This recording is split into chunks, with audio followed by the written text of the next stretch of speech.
Excellencies, in our deliberations, we often advocate the promotion of a rules-based order.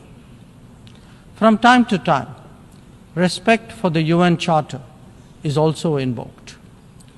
But for all the talk, it is still a few nations who shape the agenda and seek to define the norms.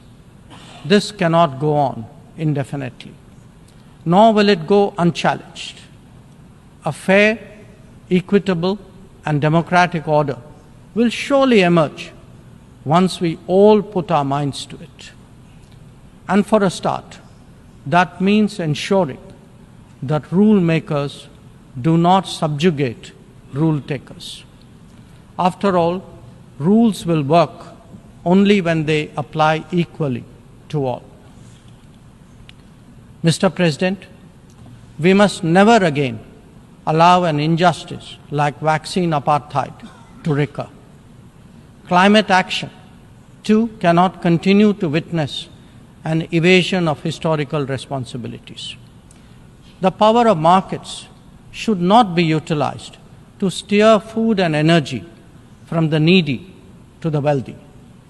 Nor must we countenance that political convenience determines responses to terrorism, extremism, and violence. Similarly, respect for territorial integrity and non-interference in internal affairs cannot be exercises in cherry-picking. When reality departs from the rhetoric, we must have the courage to call it out. Without genuine solidarity, there can never be real trust. This is very much the sentiment of the Global South. Next year, the United Nations will be hosting the Summit of the Future. This should serve as a serious opportunity to drive change, champion fairness, and reform multilateralism, including the expansion of the Security Council memberships. We must address global challenges imbued with the conviction that we are one Earth and one family with one future.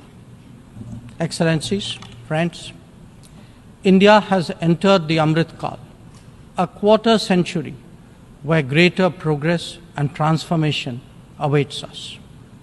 We are confident that our talent and creativity, now so visibly unleashed, will power us forward. The world saw a glimpse of what is to come when our Chandrayaan-3 landed on the moon. Today, our message to the world is in digitally enabled governance and delivery, in the widening ambit of amenities and services, in rapidly growing infrastructure, and in our energetic startup culture. It is visible too in vibrant cultural expressions, such as in the arts, yoga, wellness, and lifestyle. Our latest assertion is in a path-breaking legislation to reserve 1/3 of the seats for women in our legislatures. Mr. President, I speak for a society where ancient traditions of democracy have struck deep modern roots. As a result, our thinking, approaches, and actions are now more grounded and authentic. As a civilizational polity that embraces modernity, we bring both tradition and technology equally confidently to the table. It is this fusion that today defines India, that is Bharat. I thank you, Mr. President.